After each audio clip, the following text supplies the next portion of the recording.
दोस्तों 2011 में भारत और फ्रांस के बीच में एक डील होती है। ये डील होती है 2.5 बिलियन डॉलर्स की। ये डील किस लिए होती है? जो भारत के पास 51 की संख्या में मिराज 2000 फाइटर जेट्स हैं, जिनका इस्तेमाल हमने बालाकोट एयर स्ट्राइक में किया था, उन फाइटर जेट्स को अपग्रेड करना है। इस तरह की एक डील होती है फ्रांस की डसॉल्ट एविएशन और भारत के बीच में। इस डील के हिसाब से काम ऐसा होना था कि 2 fighter jet Dassault aviation France के अंदर ही अपग्रेड करती।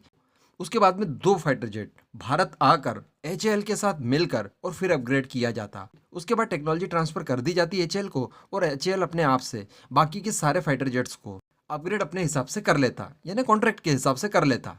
लेकिन दोस्तों यहाँ पर धक्का लगने वाली खबर ये निकल कर आई है कि इस बात को हो चुके हैं 11 साल, लेकिन अभी भी 50% से कम फाइटर जेट ही अपग्रेड हो पाए हैं। जी हाँ, ये बहुत दुखद खबर है, क्योंकि आप सब जानते हैं कि इस समय भारतीय वायुसेना की स्थिति थोड़ी सी डामाडोल दिखाई दे रही है।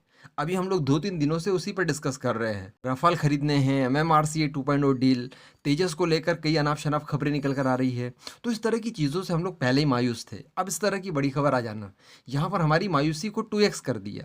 अब दोस्तों मैं आपको बता दूं कि 2011 में हम लोगों ने प्लान किया कि क्यों नहीं हमारे मिराज फाइटर जेट्स में कुछ अपग्रेडेशन किया जाए, यानी इसके सेंसर्स बदले जाएं, इसके अंदर नया इलेक्ट्रॉनिक वॉरफेयर स्विच डाला जाए। इसी के साथ साथ इस अपग्रेडेशन में मिशन कंप्यूटर भी शामिल थे, इनकी मेमोरीज बढ़ानी थी, कॉकपिट में ढेर सारा काम करना था।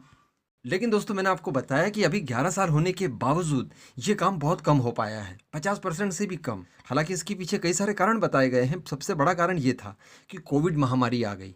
हालांकि ये कोविड महामारी तो 1.5-2 सालों से आई है, इसके पहले तक भी काम स्लो ही चल रहा था कुल मिलाकर।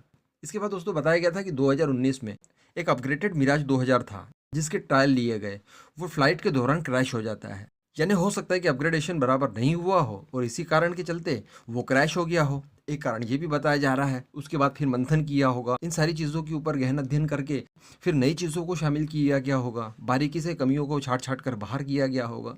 तो कुल मिलाकर बताया जा रहा है कि इसमें भी काफ़ी समय लग गया। खैर छोड़िए, अब ज़रूरत यहाँ पर यह है कि अभी तक जो लेट हुआ है, ठीक है, जाने देते हैं। आने वाले समय में इनका काम जल्दी कर लेना चाहिए, क्योंकि आप सभी लोग जानते हैं कि जो मिराज 2000 है, ये हमारे लिए फ्रंटलाइन वॉरियर्स है। इनकी आवश्यकता भारत में भी फिलहाल बहुत है।